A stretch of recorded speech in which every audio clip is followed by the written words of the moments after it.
Story recapped here. Today, I'm going to explain an action, adventure, fantasy film called Ender's Game. Spoilers ahead. Watch out and take care. 50 years ago, an alien force known as the Formix attacked Earth, killing millions of people. They avoided destruction, however, with the sacrifice of Earth's greatest commander, Mazer Rackham. Since then, Earth has been preparing for the Formix to attack by training Earth's most brilliant children through war games. They are placed in an academy and trained in a program that focuses on their decision-making. One of them is a kid named Andrew Ender Wiggum. He is the youngest of 3 siblings and is the only one who is currently in the program. One day, Ender is playing against a random student and wins. The student is angry that he lost and wants to play again, but Ender refuses. Unbeknownst to them, Colonel Hiram Graff, alongside Major Gwen Anderson, monitors the whole game, particularly Ender's perspective. Graff shows interest in Ender, thinking he has strong potential. Major Anderson thinks otherwise, telling Graff that Ender may not be a good leader. To determine this, they test Ender to see how he handles rejection. They tell Ender to head to the infirmary to remove his monitor, which means that he is off the program. Ender is confused, but he couldn't do anything, so they remove his monitor. On the way out of the infirmary, the kid from earlier and his friend stop Ender and drag him to a nearby science lab. The kid, still frustrated from the loss, invites Ender to a fistfight one-on-one, now that his monitor was gone. Ender doesn't want to fight, but the kid prevents him from exiting, so Ender takes a blunt object, hits him in the face, and knocks the kid down by surprise. He then follows this up by kicking the kid repeatedly until the other kids tell him to stop. Ender is still on guard while the others are stunned. Ender then warns the kids not to mess with him. Colonel Graff and Major Gwen are still watching the whole fight, and Graff is impressed at Ender. Back home, Ender tells his older sister, Valentine, that he's off the program akin to his brother Peter, who Ender fears he might become like. Val tries comforting Ender by telling him otherwise. Peter shows up, frustrated at the news about Ender, and invites him to a fistfight in the form of a game. Peter ruthlessly pins Ender down, choking him, and voices out his frustration of supposedly being chosen for the program. He stops when Ender yields. Later that night, the family has dinner together, and Ender starts deprecating himself. The family, except Peter, comforts him. His father then tells Ender that the program was challenging, so he has nothing to be ashamed of. Suddenly, Colonel Graff and Major Anderson show up at their front door. They interrogate Ender about the fight and why he kept kicking the kid even though he was already down. Ender replies that strategically, knocking the kid down was the first fight, and repeatedly kicking him wins the next ones.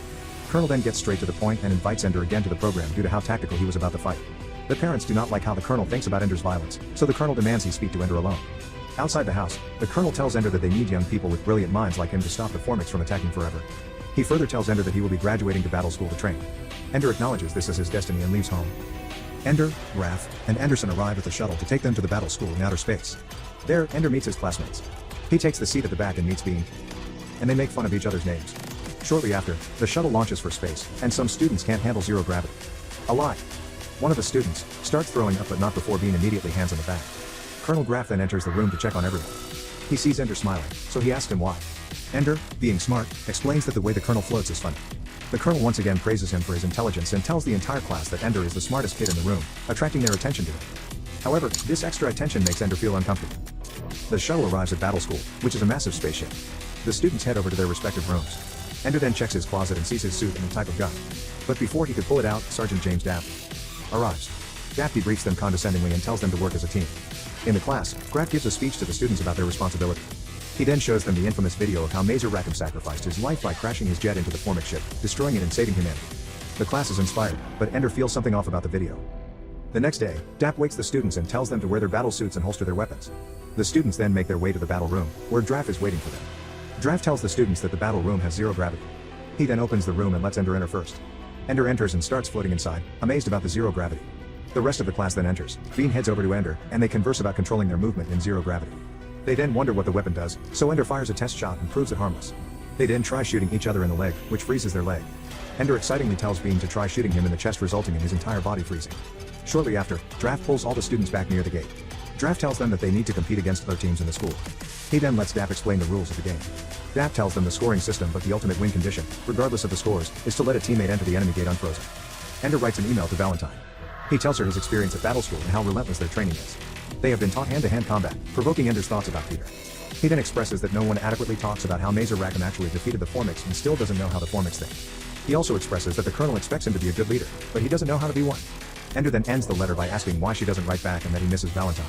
Daff then enters the room, and with him Graff. Graff tells them that they need to work hard and not think of each other as friends but as competition. Out of the blue, Ender asks Graff if the school blocks their emails. Graff confirms this and tells Ender that they don't need distractions from their families. Graff leaves, but Daff is infuriated with Ender's questions, so he shouts at him and makes him do push-ups. Daff tells Ender that he will never salute him, to which Ender replies that he definitely will soon.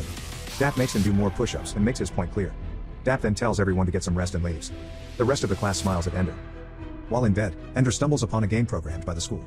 He plays as a rat who meets a troll that lets him choose from two goblets, one of which is poisoned. This wakes Ally, so he watches Ender play the game.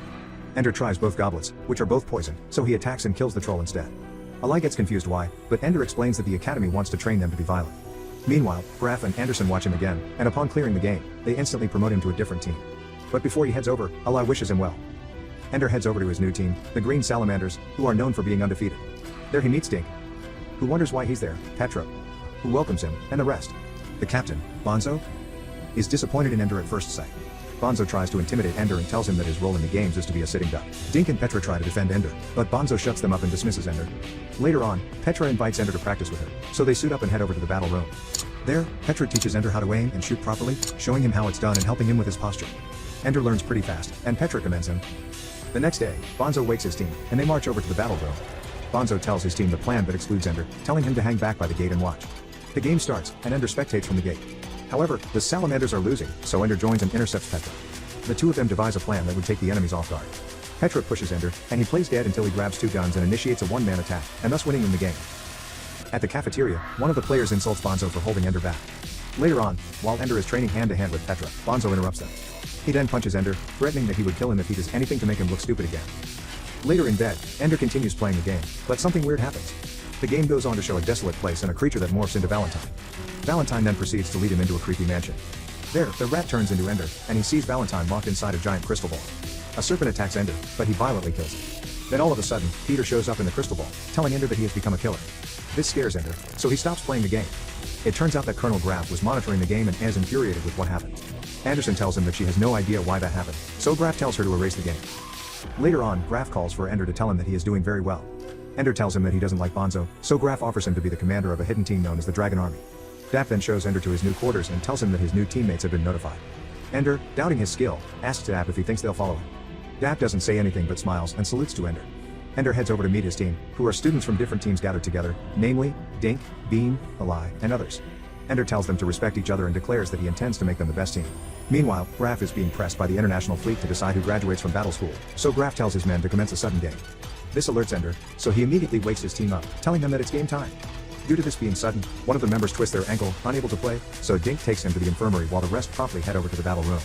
Ender feels that something is off, so he silently checks the room first. Suddenly, Dink arrives with Petra, joining Ender's team on Graf's orders as a substitute. They then immediately plan their attack. Ender deploys Dink as a meat shield at Petra, and with her accurate aim, they wipe out 12 players who are camping their gate. Ender then ties a rope on Bean and deploys him to scout the room for other players. Bean spots all 20 players hiding, having complete control of the area. They then fire at Bean, so Ender pulls Bean back at base, and Bean reports the situation. They then do a formation that takes both teams by surprise. They use their bodies to form a ship that protects Ally inside, and they focused on heading straight for the enemy gate, winning the game. While Ender is taking a shower, Bonzo, infuriated, enters and invites Ender to a fistfight one-on-one. Ender tries to talk it through, but Bonzo insists, so he starts running towards Ender. Ender then hits Bonzo with the hot water from the shower and tries to make a run for it. But Bonzo stops him. Ender parries Bonzo's punches and almost breaks his arm but just warns him to stop. Bonzo still tries to fight, but Ender kicks him hard and makes him tumble, lethally breaking his spinal cord. Ender panics and calls for help. Ender and Petra wait outside the infirmary while Bonzo is being treated. Anderson approaches Ender and tries sympathizing with him. But Graf stops Anderson and tells her and Petra to leave him alone with Ender. Ender asks if Bonzo is dying, but Graf tells him that they will send him back to Earth to recover. Ender insists that he goes with Bonzo, but Graf refuses to let him, so Ender tells Graf that he will no longer continue training. Later on, Anderson tells Graf that she will also resign, for she can no longer handle the way Graf pressures Ender. Back on Earth, Valentine is on her way home and sees Graf's car outside the house, so she hurries to meet Ender but only meets Graf and her mom. Graf asks Valentine to come with him to meet Ender alone. They arrive at a beach where Ender was, and Valentine immediately runs to him. Ender tells Valentine about Bonzo and expresses how he thinks and truly feels when he fights, which Valentine fully understands. Valentine then tells Ender that Graf wants him to go back, but Ender tells her that he won't cooperate, so Valentine makes Ender understand that he could be the next person who saves humanity and that if he doesn't try, they will all be lost. Ender finally understands and tells Valentine that he'll miss her. Graf and Ender go back to space once again. Ender tells Graf never to block his emails again. To Ender's surprise, they won't be going back to battle school, but instead, they head for the command base near the Formic's home planet, where he'll begin his final training. They arrive on a Formic planet where they once drove the Formics back to their home planet and established a base. Ender asks that if the Formic is contained in their home planet, why did they even go to war? Graf explains that similar to how he picked the bully, they need to prevent future wars from happening. Sergeant Dap then shows Ender to his room, and he goes to sleep. Ender hears a very familiar noise and wakes up, then looks around the window to see a very familiar structure. He then looks away and sees an old man with tattoos on his face waiting beside his bed. Ender is surprised and asks who he is. The man ruthlessly tests Ender for a bit, telling him to be more discerning with his enemies. The man then introduces himself to be the one and only Mazer Ragam, which leaves Ender surprised. Ender tells Mazer his concerns about the video when he sacrificed his life, asking why it's incomplete. Mazer shows Ender the complete video, how he used the emergency parachute to escape right before he crashed. The video then shows that after he blew up the ship, every other Formic died. Mazer then explains that the Formics have a queen, and when the queen dies, so will the rest. And that's how he wiped out the entire fleet. Ender asks Mazer if they have seen a queen, to which he responds that no one has ever seen one. Mazer then takes Ender to meet his teammates Bean, Petra, Ali, Dink, who are happy to see him. Mazer immediately debriefs them of the situation on the Formic's home planet. It turns out that the Formics are suffering from overpopulation and are already unable to sustain themselves. Despite that, their armies grow at an intensely fast pace. The Formics plan to colonize more planets, and their mission is to defeat them before it's too late. The training will consist of photoreal simulations of battles in which Ender will command the overall strategy while his team commands battle groups. They must also protect his most important asset, a ship known as the Little Doctor, fully weaponized to cause a chain reaction of disintegration, which will wipe out an entire swarm with one shot. Ender and his team begin training with the simulations. But each simulation becomes more and more complex and accurate. They are pressured to win day after day for months and start losing sleep.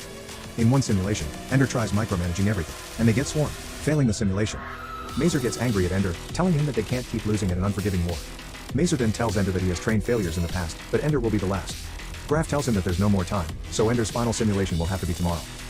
That night, Ender wonders how the Formics think. He speaks with Petra and shares his thoughts, curious about communication with the Formics.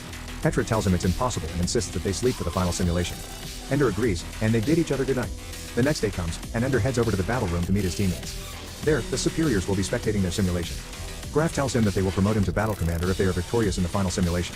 Mazer tells them that the final simulation will be staged at the Formic home planet and wishes them good luck. Ender and his team begin the simulation. Immediately, they see a fleet of Formic ships waiting for them. He then commands Ali to engage, causing the Formic fleet to start swarming. Petra then fires at the center and wipes out the entire fleet. But this prompts the Formics to send their entire army, a massive fleet from the planet, to attack them. Petra needs minutes to recharge, so Ender commands all drones to gather around the Little Doctor, forming a shield. Ender abandons the entire rest of the fleet and tells Petra to head straight for the planet. They are heavily overwhelmed by the swarm and are entering the atmosphere, burning the shield faster with the heat. Petra still doesn't have a clear shot, so Ender commands Bean's drones to clear up the front for a shot. They are now running out of time until amidst the heat of the battle, the Little Doctor finished recharging, and Petra shoots the planet, destroying every living creature in it. They then celebrate their success until Graf shows them the planet again and tells Ender that they already won the war and that the simulation was real all along. Ender committed genocide and destroyed the entire Formic fleet. Ender cannot grasp the terror of what he did and walks out of the room in disgust. Graf tries to approach him, but Ender yells at telling him that they could have been more reasonable. Graf argues that all that matters is that they won, and Ender will be remembered as a hero. But Ender angrily refutes Graf, telling him that he will bear the shame of the genocide forever and that the way they win is what matters. Ender walks away, but they sedate him and take him to his room. Petra stays with Ender so that he may not feel alone. While asleep, Ender dreams about the game and everything he ever thought about the Formics until he came to a conclusion. He immediately wakes up and runs towards the exit of the base, and Petra chases him. Petra takes an oxygen bag and gives one to Ender outside. Ender explains that the familiar structure was from the game. It turns out that the Formics were able to access the game to try and communicate to Ender. Petra tells Ender to stop, but he convinces her that he has to go. So she let Ender make his way for the structure. Ender finds himself in a Formic hive, and deep inside, he sees a living egg. And guarding the egg was the queen, the last of the Formics, the creature from the game. The queen surprisingly understands Ender's sentiments and wipes his tears. Ender understands that the queen is dying and that all she wants to do now is prevent their extinction. Ender promises the queen that he will find a new home for the egg and preserve them. Ender writes to Valentine one last time, telling her everything that had happened and what he will do to make amends. He tells her that he misses her so much, but he won't be back for a while. The superiors awarded Ender the rank of admiral, letting him do what he wants.